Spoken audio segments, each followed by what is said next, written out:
Agora vamos falar do Binotto. Tá todo mundo perguntando antes que a gente comece a falar de todo mundo. Não tem jeito.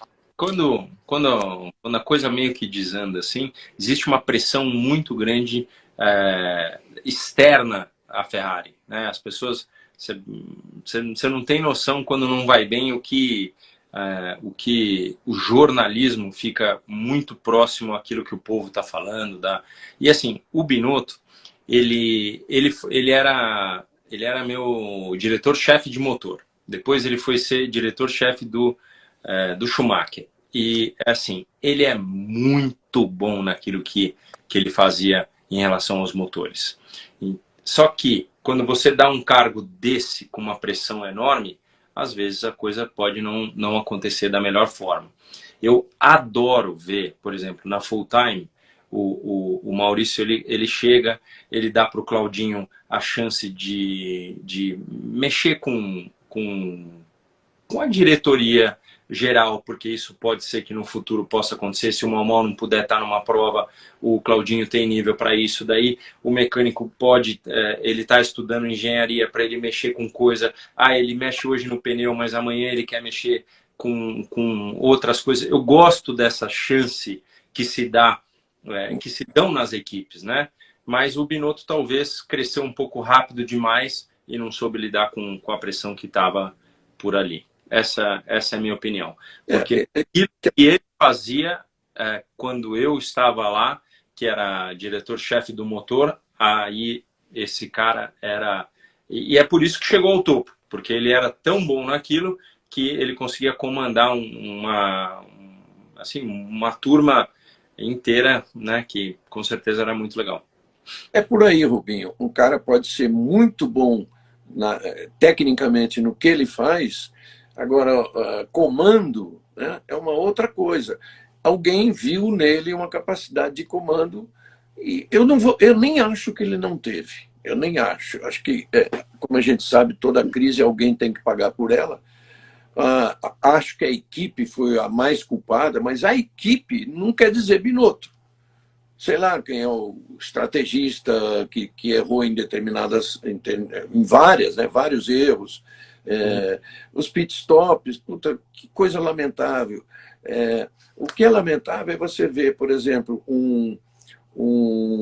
pilotos debaixo do grid, vendo, comentando, por exemplo, no primeiro, na classificação, no Q1 aqui de Interlagos, todo mundo de pneu macio e o Leclerc de pneu verde, né, o intermediário. Foi no Q1, né? Acho que foi no Q1. Então todo mundo pilotos falando isso, nossa, mas ele estava com esse pneu. E eu lembro muito bem, numa das corridas, na antessala assim, do pódio, era o Hamilton, era o Verstappen estava, era o Hamilton, não me lembro quem era o segundo, talvez o Russell, provavelmente, falando, eles viram na TV, em final de corrida, o Leclerc com o pneu branco, o pneu duro. Então o Hamilton ainda fala assim, nossa, eles estão de duro. Quer dizer, tudo era evidente para eles, não para nós. Eu não tenho esse conhecimento que eles têm. Mas era evidente para eles. Como é que não era evidente para um estrategista da Ferrari, né? O Arrudinha, que é meu irmão também, passou aqui falando uma verdade. O líder, ele não precisa ser técnico, né? Ele precisa ter liderança e poder colocar as pessoas certas nos lugares certos. Acho que é basicamente isso que eu sempre falei que tinha na Ferrari. O Jean Todt contratou o Ross Brown, que aí contratou o Binotto para fazer o motor, o outro fazer a aerodinâmica, chamaram o Rory Byrne de volta da Ásia para poder fazer a aerodinâmica. Então aí você vai pegando um composto. A gente viu equipes assim, por exemplo, a equipe Alpine esse ano com o Ocon e o Alonso.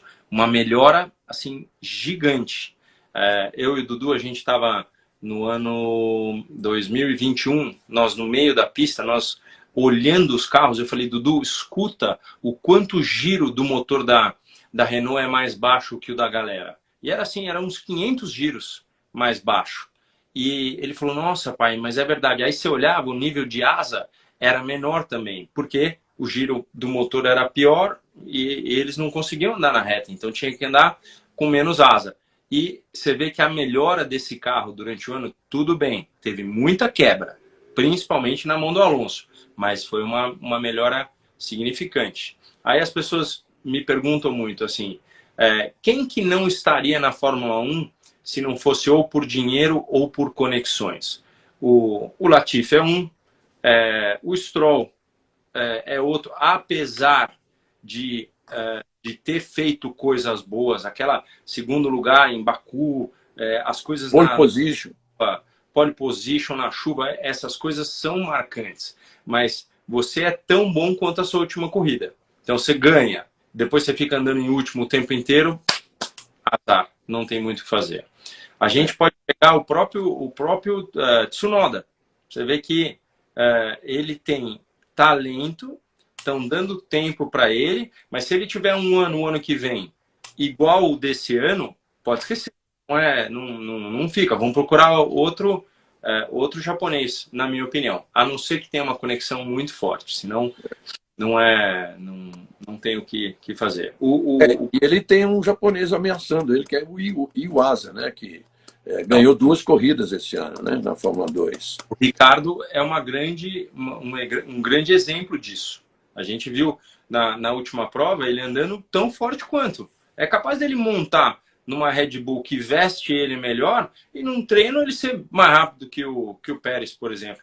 Quem vai negar isso? Não é uma coisa que pode acontecer. Mas no lugar onde ele estava, com o resultado que ele estava, não tinha como ficar na Fórmula 1.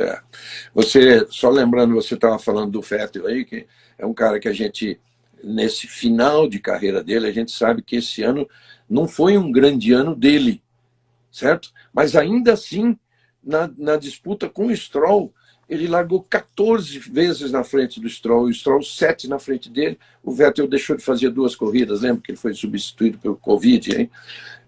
Então, cara, o Stroll, a gente acompanhou, você estava dizendo isso, ele entrou porque tinha muito dinheiro, a gente acompanhou a evolução dele, ele cresceu bastante, mas ele não chegou onde tinha que chegar. Eu acho que já meio que passou o trem.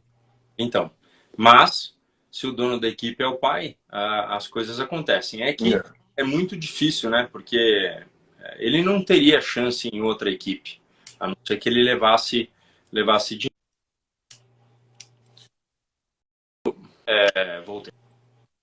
Quando a gente pensa em Alonso e Stroll, na minha opinião, o Alonso vai andar muito mais rápido que o próprio Vettel andou em relação ao Stroll. Essa é a minha opinião. Se adaptar bem, se tiver uma evolução de carro, a gente vai poder analisar isso, né? Então, tá aí para ser visto.